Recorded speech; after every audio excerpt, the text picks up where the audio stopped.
अस्सलामुअलैकुम वीवर क्या हाल चाल जिवें कि तुसीं देखदे यूट्यूब चैनल चोरिस्तानी व्लॉग ते मैं मलिकज़ाद इकबाल ते अज दी साडी वीडियो पई थी स्टार्ट ते सब तो मैं ये दसां कि सारे जेह्ड़े प्रोग्राम बन के जाके ते साढ़े पास शादियां होंगे ना ते वल जाके ते लोग इनवाइट करे असां में पैसे जाके ते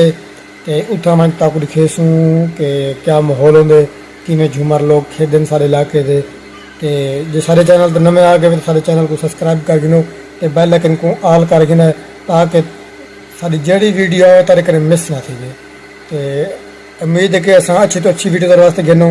अपने इलाके का कल्चर अपने इलाके का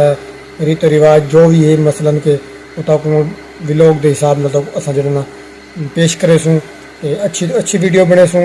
सारे चैनल तो नवे सारे चैनल को सब्सक्राइब कर गिनो तो बेल आइकन को ऑल कर गिनो ताकि सारी आने वाली वीडियो तारे पहले पहुँचे तो असां जिले पैसे